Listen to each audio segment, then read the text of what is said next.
Hi, everyone. Welcome to today's webinar, the CMO and CCO Guide to Marketing Rule Compliance for Growth-Focused Teams. I'm Allison Cooley. I'm the Senior Director of Product Marketing here at Comply, and I'm really excited to invite my guests here today. We have Wendy Werve, who's the Chief Market Officer of Comply. She has grown and scaled marketing teams with very high velocity and marketing strategy. So she brings a really interesting perspective to the table today. And then we, of course, have Dorothy Podzemny, and she's our Director of Comprehensive Consulting Services. So I imagine if I were to go look over to the people in the webinar, there's probably a lot of Dorothy's clients here. So I'm sure that you're excited, and we probably see you in the comments. Dorothy is, of course, managing a big body of work with our consulting team, but in a past life, she was a CCO at a very high growth firm. And so today is a webinar. We've got slides, but we're really focused on making it a little bit more panel style, a little bit more conversational. So we won't be draining the slides, but we will be sending them out after the fact. So I'm just going to get through a couple of housekeeping pieces. So we're doing introductions and housekeeping. Dorothy's going to do a refresher on the marketing rule. We are not going to bore you with it all. I think most of the people here are informed on it, but if you're not, we'll send those materials out after the fact. And then we're going to really get into compliance and marketing. So how do these two teams work together? How can they create synergies and scale and grow without getting in each other's way and making sure that what's best for the firm is what's happening in the business? We're going to get deep into marketing and AI, right? It's everywhere. It's very difficult to escape the AI conversation at this point, especially in financial services, especially within marketing. And then we're just going to wrap things up. So we'll have a couple of poll questions during the webinar. We would love to read them out, but we might get a little distracted. We're going to leverage those poll questions to create content after the event. So we'll be sending that out. And then a couple of just other housekeeping pieces is, as I said earlier, a recording of today's session will be available on demand. We'll also have the slides ready for you. I want to kick things off. Wendy, I'll start with you. I would love to hear, we've talked about this a lot, like what is keeping chief CMOs up at night, especially in the age of AI, while you're trying to build and scale teams, but do it in a responsible way. So paint the picture for us from that CMO lens of what's going on with marketing teams. Sure. There is a lot going on in marketing right now, especially in the age of AI. All of the magic that AI can deliver, which is fantastic for marketers, is also creating a lot of challenges, particularly on the compliance side. We can distribute content faster. We can create content faster. What that creates for us, though, is issues further, kind of downstream on the compliance side, and making sure that we are having those frameworks in place so that we can, I want to say, we want to be able to approve content faster. We want to get it out there faster. But what keeps me up at night, and probably most CMOs, is how do we get things done faster, but how do we do it right? And how do we document what we're doing so that we can defend it if that ever becomes an issue? And Dorothy, I'm sure that you are getting so many questions from clients around AI, and I know we're particularly talking about marketing rule, but would love your thoughts as you advise other chief compliance officers and compliance teams as we're entering, just this force multiplier of AI content and AI workflows and things of that nature. Yeah, so I really, from my perspective, I feel that AI can be an assistive tool, to help with, content creation or workflows, anything like that, to provide like a back office support. But the human piece is still very much a crucial component at the end of the day, because AI doesn't pick up all components of the SEC marketing rule. And so you still have to have that human touch. I have firms right now that use AI to generate, different graphics with context and to drive their content. And at the end of the day, I'm like, all of the consultants are still making corrections and amendments to these proposed pieces. So I think that it can, like I said, it can help, but not, have total reliance on it. Yeah, it's like the volume increases and the quality can increase, but the downstream impact of that is more stuff. And I have reviewed what I would consider early on a lot of AI slop, right? And so it's like, how do we prevent how do we upskill our businesses because AI is new and prevent that AI slop that then can go into the hands of compliance? I'm excited to talk through some of those pieces today. But for our first poll question, which is probably something that everyone thinks about, right? And so I'd love for the audience to weigh in here. If the SEC asked you how one of your recent marketing pieces was reviewed and approved, could you walk them through it step by step? And so please share your commentary here. It's so important to inform us as we and Dorothy and others are educating our clients of just what that looks like at your firm. I'm sure a lot of people on this webinar have already gotten an exam letter or things like that. So excited to see what comes out of that. But next, we're just going to have Dorothy run through the marketing rule. So if you can take it from here, Dorothy. Yeah, so I won't bore you with all the intricate details, but at a high level, what the SEC did was basically modernize the rules and bring everything under one umbrella to reflect how firms actually market today.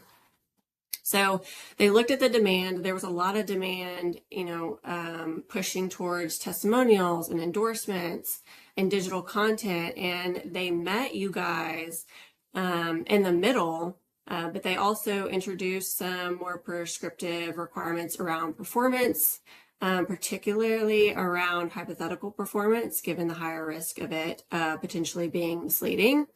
But the real takeaway isn't, I would say, just the structure, it's the standard behind it.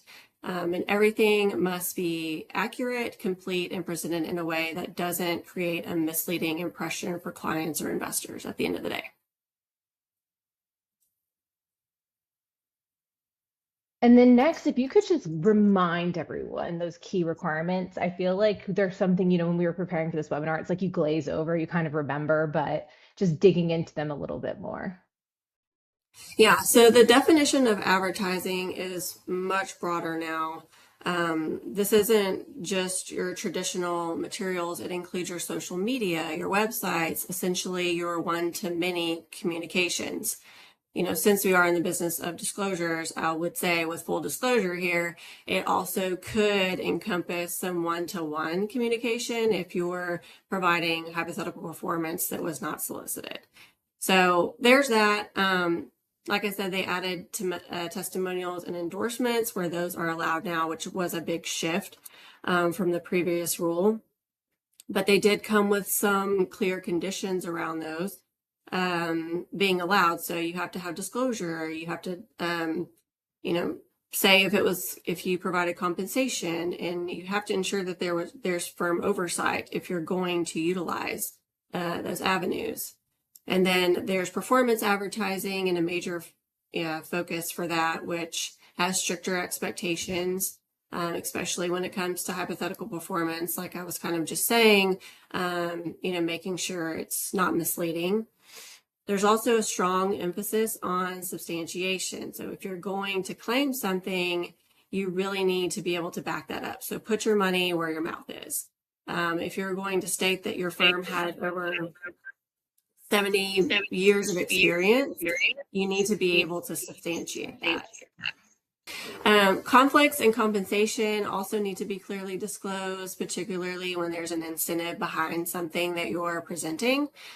And importantly, firms are expected to have formal marketing policies and procedures in place. So this isn't ad hoc. It needs to be structured and controlled.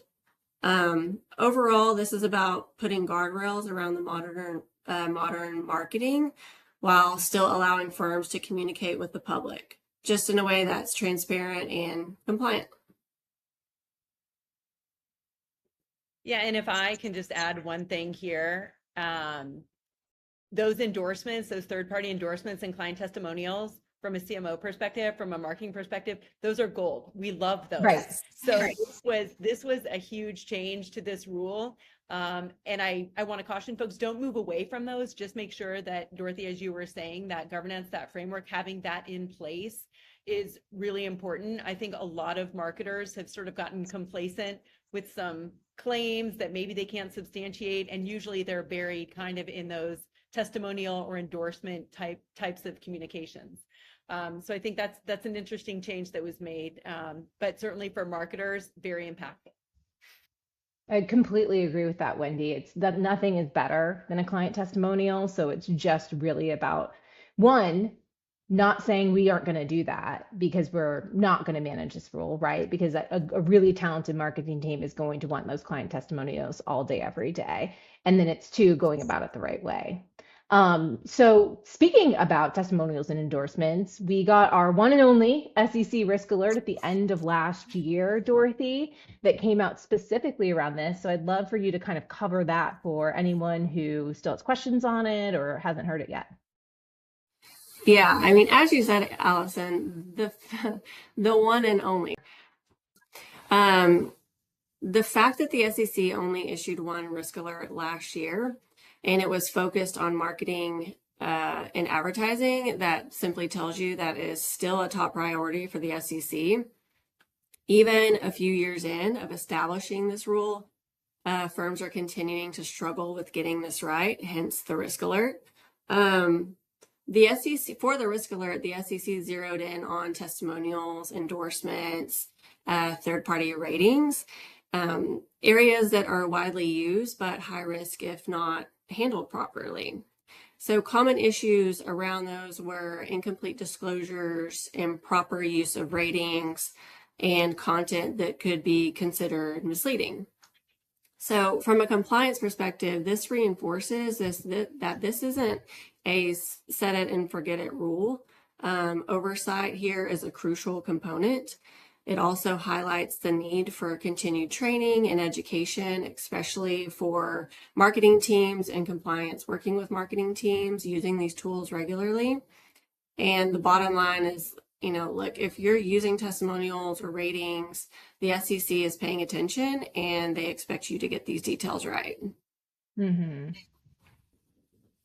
What's interesting to me. Oh, sorry, Oh, Wendy, go. I would just add to that. It's almost the risk alert is almost the roadmap, right? Yeah. Like you can tell exactly where the scrutiny is going to be focused. So that is, if you use those, that needs to be your priority.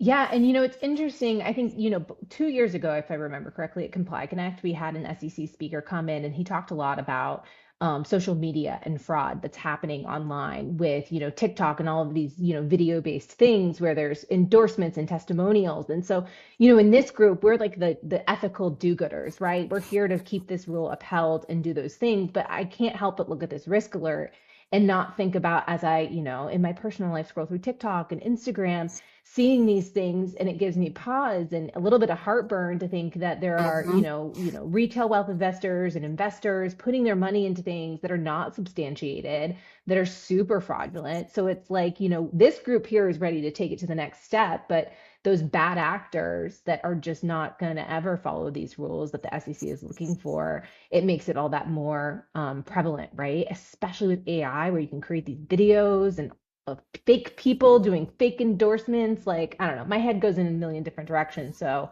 and no one here is trying to do that, but it is very interesting as we watch this social media kind of evolve even more. So let's dig into compliance and marketing. And, here's our next poll question that Caroline on my team is going to be kicking off, which is, what does effective marketing and compliance review process look like when both teams are aligned and operating at speed? And so, Wendy, I would love for you, as people kind of chime in, to give your opinion on this. Sure. So I would say, first and foremost, speed at review is a signal of clarity upstream. So what I mean by that is, speed on the review side is very important for marketing, but that starts at the very beginning. It doesn't start at, hey, marketing created all this content. Here you go. Can you approve it? It's got to be a process that is joined from the very beginning, from that content creation stage. Once you have that in place and that governance framework model, that shared risk model, you can actually see the speed happening on the marketing side. That from my perspective is critical to get right very early in the process, so that you can minimize a lot of the sort of informal, undocumentable approvals that may or may not be happening through those channels that are not approved by the SEC. Those, yes, that's approved, or through Slack or whatever. But I would say it has to start very, very far upstream. Yeah, it's interesting you say that. So Caroline, I've mentioned before, who's managing this webinar, came from State Street. So she has a lot of experience with working in marketing at a firm, right? And so some of the things we were talking about is around bringing compliance in at the beginning. So Yeah. when you're submitting, and Wendy, you know this, we've worked together a long time. If I'm submitting something and it goes to legal and compliance, they don't know the whole story. And marketers are creative and we move fast. And so when they're reviewing it without the context, it makes it harder for them. And so one of the best ways from my perspective is, always bringing them along for the ride, sharing that high level overview of the marketing strategy, the campaigns we're running, the themes, so that they have knowledge that makes it easier for them to review the goal, the purpose, not just kind of like a check the box activity, right? And Dorothy, we talked about this too. So I'd love your thought, your experience. I know you worked obviously with as a CCO with a CMO. Some of the things that you guys would do there too. Yeah, so I quickly learned that you have to be collaborative. The compliance officer doesn't want to be a bottleneck when it comes to Hmm. marketing. And there's a shared understanding, I think, that needs to be established up front, and some, education around the marketing rule with that marketing person that, you're collaborating with. So I think that is going to reduce, the amount of revisions. Oftentimes I would get a piece and then I would completely butcher it and send it back. And she's like, really? Like, but at the same token, it's like, I'm the gatekeeper, So I think if there's that collaboration and shared understanding up front, it's going to result in fewer revisions, faster turnaround times, minimize frustration on both ends. And, it will produce more efficiency around, the compliant content framework. Yeah, I agree. So our next slide's a little bit more of a framework like we talked about. And again, we don't want to drain it, but we're going to be providing these assets of just kind of what marketing's doing, what compliance is doing. This slide is very tactical to me. It's not the strategic pieces, it's not that, but just definitely a blueprint for the teams to think through how those alignments work. So any big reactions as we look through this?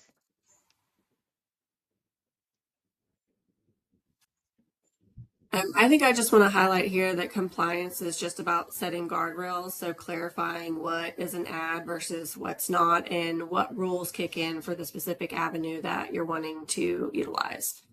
Making sure everything is transparent, there's right disclosures, the conflicts are addressed, taking a closer look at your performance to ensure it's presented fairly and not misleading, double checking your claims, making sure you can back those up, and putting a structure around that whole process. So reviews, approvals, and documentation are clear, so you can just wash, rinse, and repeat, basically.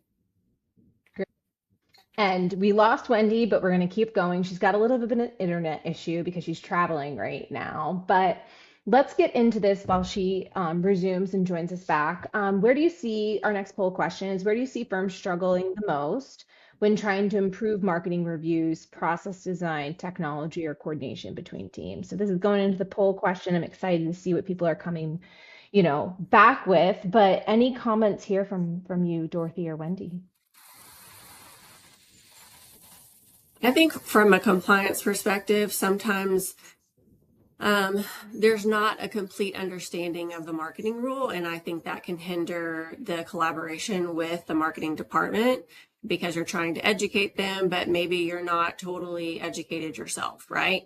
So I think that also plays into a struggle, but also, collaboration. How do you collaborate with the marketing team that wants to move at a fast pace? And on your end, you're worried about risk. So, trying to meet in the middle of the road there as well. Yeah, and I would say it's that speed issue, right? It's that desire for marketing to want to move very, very quickly without a full appreciation of the marketing rule. I think that acceptable use policy, sitting down the two teams and creating that acceptable use, sort of that universal 1 or 2 page document that kind of outlines here's what both sides are most interested in. Here are the priorities for both. And then figuring out, Dorothy, you said a little bit earlier, where do you meet in the middle? How do you meet in the middle? and I'm going to tell you, most marketers say, I don't need an A+ in compliance, right? I Yeah. just don't want to Hmm. get, an F in it. And the compliance leaders are saying, hey, we're really proud of compliance and we don't want to get audited, right? So we need to be exam ready. So where is that sweet spot where you can meet in the middle? And I think the firms that do it really well are the ones that sit down and create that shared acceptable use risk tolerance policy early on. I agree, Wendy. Communication on that is just huge to me. Right. I mean, and one of the things, and we'll talk through these slides because it's got a lot of good, rich content on the next couple of slides. But we talked about speed and control, the time to market, the risk mitigation, the siloed systems and data, right? So you might be using, a project management tool for the marketing content to design process, right? And then it might go into a compliance tool for the review and stuff. Like technology is everywhere, and there's plenty of resources to be able to use. But one of the things that, and I love is the continuing education piece, right? And so it's like, how can the compliance team help educate the marketing team early on and training and work with you, whether it's HR or, a company like Comply that helps with continuing education of making sure that they feel comfortable and confident that the vocabulary and the words and everything that goes into these pieces are accurate, are good. Because Wendy, we manage teams in marketing, and part of just marketing is feeling comfortable and confident that what you put on paper is good enough to go on a billboard or in an advertising or in a commercial. So there's already that kind of imposter syndrome. Not saying it's with everyone, but it is in marketing, that is this right? And then to have it go through a review of experts is a little intimidating, especially for junior level marketers. So want to hear your thoughts on that, because as a manager of people reviewing all that, it's hard to then go up and down, right? It is. And I think the hardest part for marketers are creative. They're out of the box Mhm. thinkers. And very often the concern becomes, hey, if I've got to put it through legal or compliance, my creativity is going to be diluted, right? My message is going to become undifferentiated, and I'm going to lose sort of that marketing pizzazz that I'm really trying to build as a marketer. Um, and I think there are, that is a real challenge, right? Anytime you put anything through legal, they're going to strip everything out of it without, and they're your first level of defensibility, right? They want to know, hey, what do you have that says that we can say this, which is great. But to your point, I think educating the teams very early on, I think I was just thinking this as you were saying it. I think all CMOs or all CCOs, either one can initiate it, take each other to lunch, sit down, have a conversation, and then figure out, do a lunch and learn with your teams, because teams will fall in line. And for marketers, they just have to think a little bit differently, right? They just Mhm. maybe think a little bit differently about how they're going to market something. And it's really an opportunity also, right? How can I, and it's not, how can I sidestep this, but it's more, okay, I understand what the guardrails are. And every marketer I know loves a challenge too, right? So, and how can I build this within those guardrails and still stand out and still get my message across?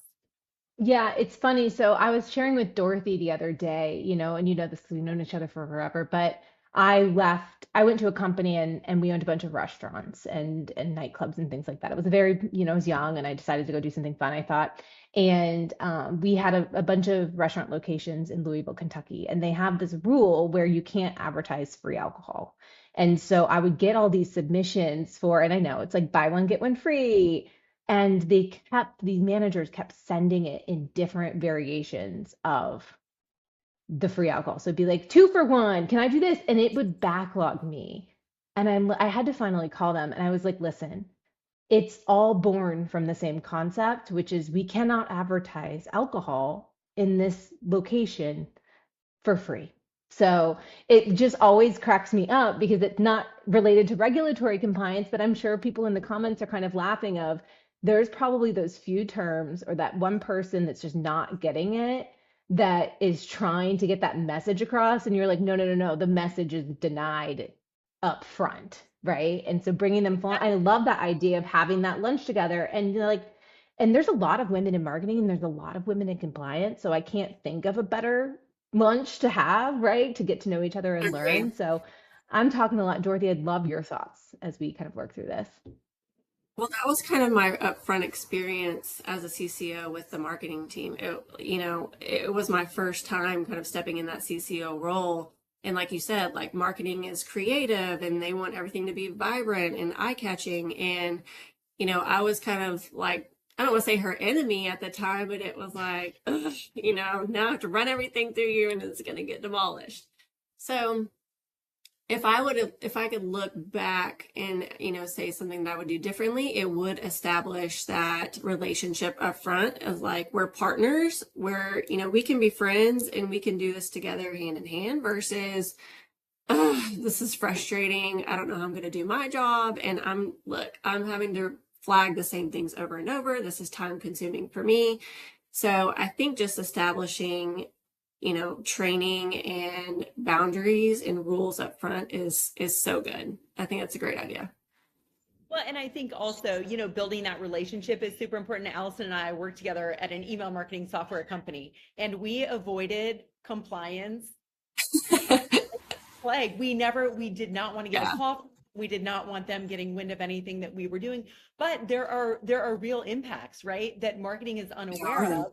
And it was a different industry, but there are real impacts to your deliverability reputation, right? That if you run afoul of those, compliance rules, and unbeknownst to kind of us, because we don't live that world. So I agree with you. Building that relationship and it can be a really positive collaborative relationship, like you started off the conversation saying. Yeah, I mean, both groups want to grow the firm in an ethical and responsible and really great way. I think that like it just makes a lot of sense for the two to come together because there's that shared desire, right? So I might be echoing.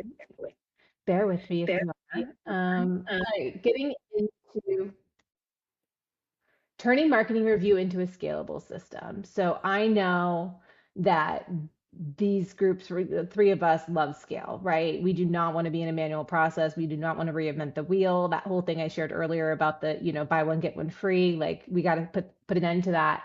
So Dorothy, can you walk us through some of these strategies from a CCO compliance team perspective?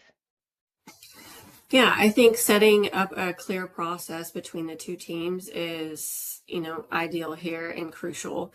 So, what needs to be reviewed by client compliance? And most oftentimes my answer would be everything, just because I want eyes on anything going out, just so I can protect and mitigate risk, right? So I think, there's that. And then also, where are we going to communicate? Like on what platform, what technology piece comes in? Do we all have centralized location to govern these pieces and communicate back and forth? And from a compliance perspective, is it documenting the initial proposed piece, any comments, who approved it after? So there's that documentation piece as well. My RA or Comply for RA, sorry, rebranded.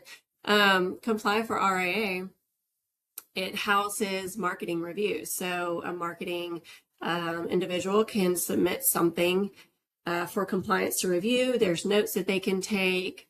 When I was with my previous firm, I was introduced to Monday Board, and I thought that was phenomenal and a great way to, centralize the reviews and documentation.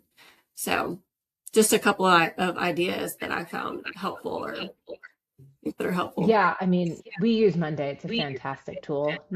This is not a endorsement or whatever you call it. I'm not getting paid for that. But it is really fantastic because it does keep that stuff streamlined. And I know Wendy's a big fan of it because she knows at any point where all of the balls are in the air. So it does help clean that. I had dinner the other night with a few clients, and I was hearing this one client kind of explain how they're leveraging AI. And I thought it was really cool. So they got, GPT that, Wendy, do you mind muting yourself? I think it might be echo. Okay, thanks. The GPT. And so they have their marketing team running copy through that that de-risks it a bit that they can play with, and then they go ahead and submit it. And it's starting to reduce the friction and give them more confidence. And I was sharing back with them that, we've created in our marketing team a regulatory fact checker GPT. It's just the basic name for it. And our marketing team loves it because they are not bombarding our consultants that need to be focused on our clients with questions around, did I get this rule right? Or did I say this? They can go through, make sure that the rules and regulations and the things that are in the content that they're writing, whether it's a social media post or a blog post, are accurate. And then it's way easier of a review period from someone internally that can bless that as good and solid. So any other comments, And I Wendy, on do this slide? Yeah, yeah, I won't. Sorry. I was so excited to jump in here. I do think that's a really important part of the scale piece. I think that AI can reduce some of that really heavy lifting at the top, but to the point Dorothy made a little bit earlier, you need that human, right? But it's going to take a lot of the bulk out of the top part of it by using AI to kind of, hey, let's at least get rid of the obvious areas of concern. But then Dorothy, to your point, having that, it makes it a whole lot easier for a human to be able to look through it, knowing that it's going to be probably more correct than not. But Right. there will be nuances within each one. I do think I will keep coming back to scalable systems are created by having those guardrails in place. If your team is asking at the end of the day, is this okay? Not sure before they're sending it over, your guardrails aren't strict enough. You want to reduce the number of times your teams are asking those questions before they're passing them over. That speed of review is going to happen when you have, those guardrails in place and those processes in place, and where it's embedded from the very beginning.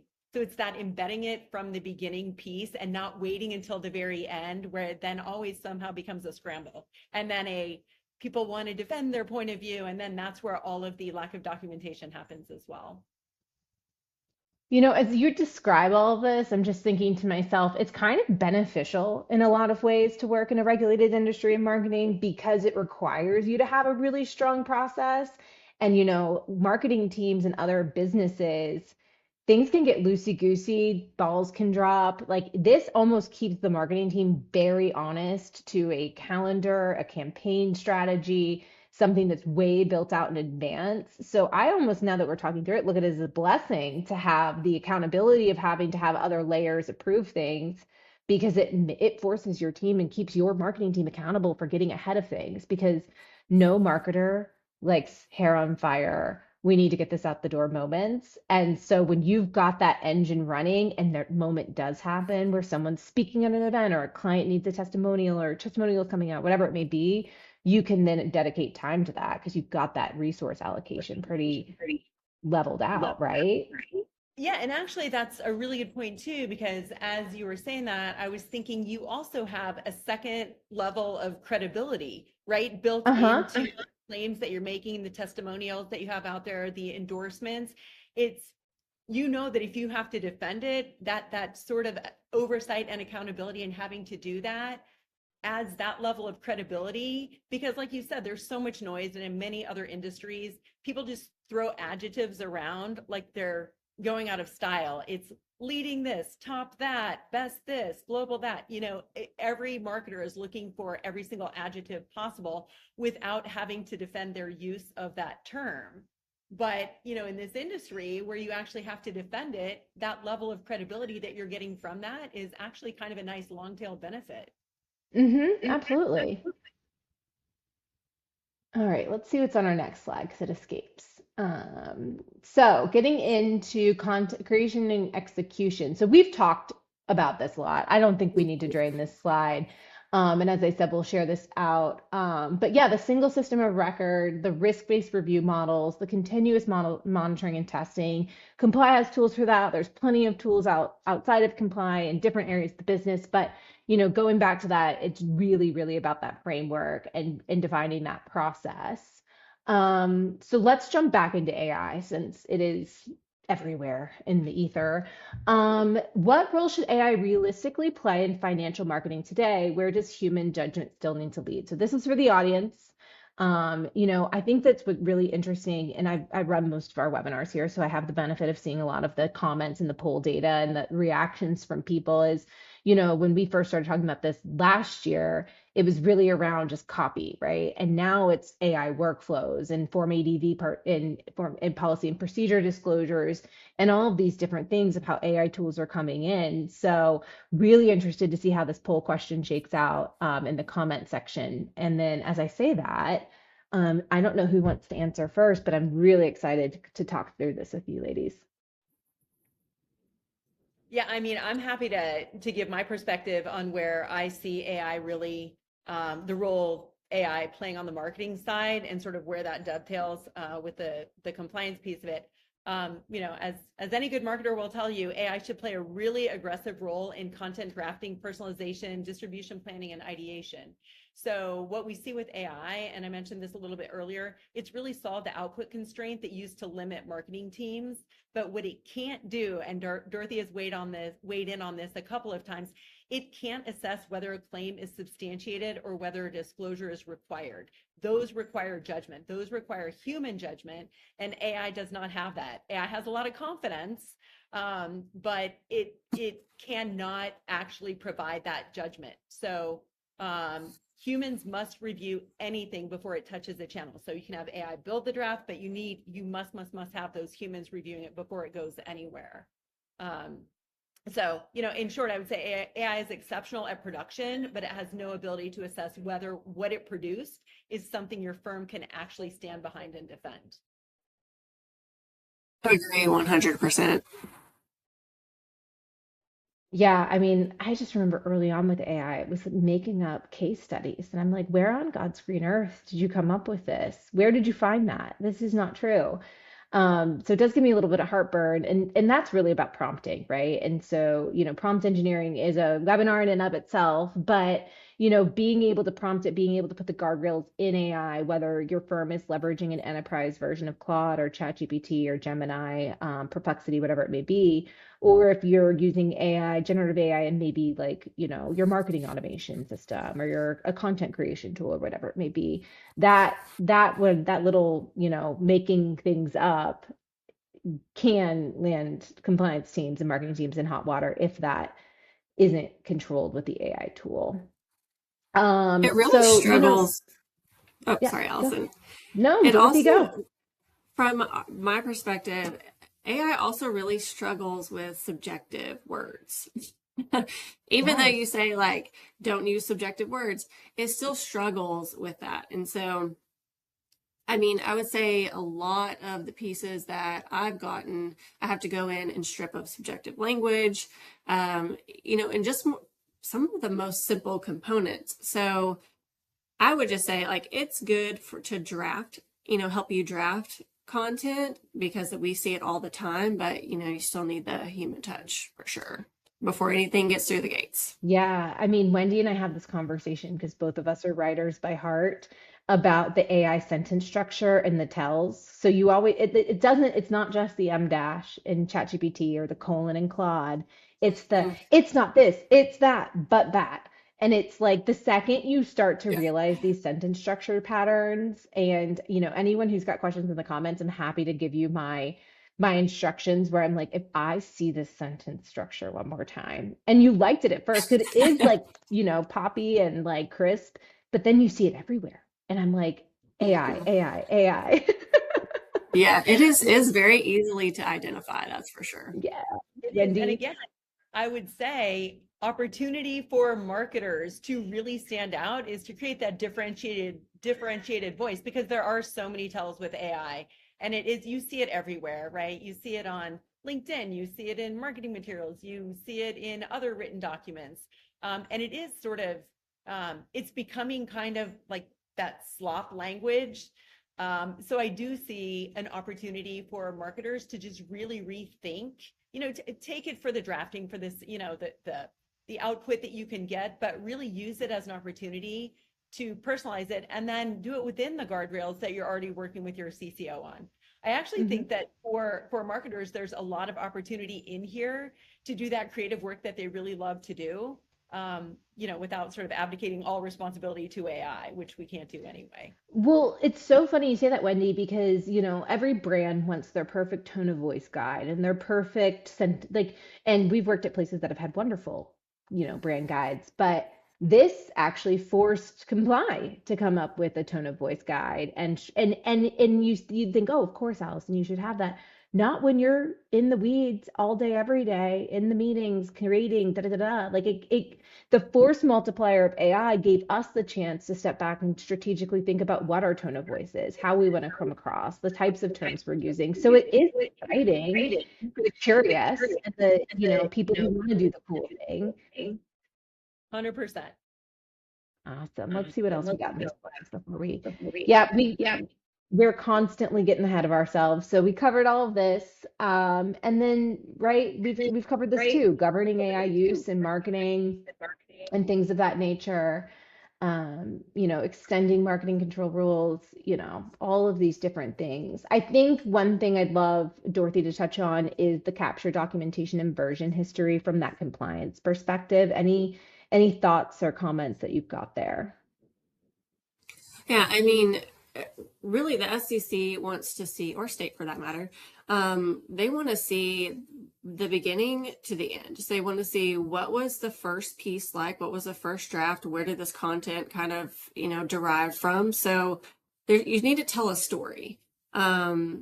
Compliance officers, like, let's go back to the beginning of the webinar that was like, if the SEC came in today, basically like, could you demonstrate your process for them? So I think this kind of intertwines with that. Essentially is, if you're going to use AI, first of all, how do you govern it? Do you have a policy around it? But then also, can you tell the story of where you started from where you ended up and where you landed? And then also it shows the supervision from a CCO standpoint of, okay, this is where we started, but this is where we ended. This was all the revisions, that took place to ensure that it was accurate to send out. And we felt comfortable with it. So. Yeah. And I mean, with the SEC and FINRA having AI for the first time explicitly stated, right, in these priorities for 2026, I would imagine marketing review is going to be, similar to the off-channel sweep, right, Dorothy? It was like same rule, but we're looking at it from a very different angle. And so I think all three of us on this call are, as we talk to clients and as we prepare them for annual reviews and exams and things of that nature, really making sure that things are tight around AI as, the SEC goes in and starts to really explore this from a way different lens than they have in the past. And I would add to that, agree with all of this, and just keep in mind, right, the SEC can't see intent. States and they can't see intent. They can only see what you can reconstruct.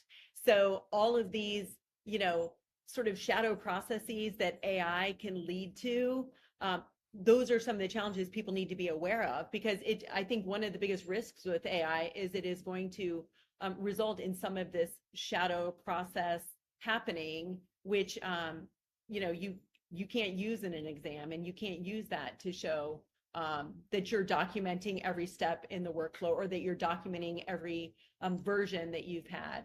So keep that in mind. Like, the SEC they don't care that you had good intent. They want to see that it was documented and that you can prove it. Right. And it goes back to the heart of the rule, right? We don't want to mislead investors. We don't want to mislead. These are people's livelihoods. This is their retirement. This is their kids' future. This is generational wealth. This is, your entire, worth, as you invest it.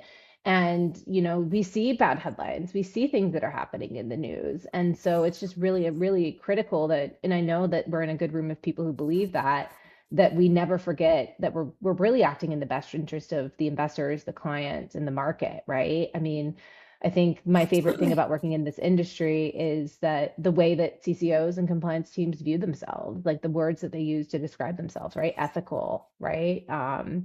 Stewards, different things. I was talking to a woman at a dinner the other night, and she was explaining that she came from operations and had gone into compliance, and her mentor had her take a personality test and is trying to convince her to be the designated CCO. And she was feeling a little apprehensive about it. But, that's kind of the way these teams operate. It's the ethical, it's the smart, it's the, knows how to look at something objectively. And in AI, making sure that we're just keeping everyone protected and advertise, and also like advertising your firm to get those people to grow their wealth, right? You want them growing your wealth with them. You want to be, the firm that client that people are coming to help plan for the future.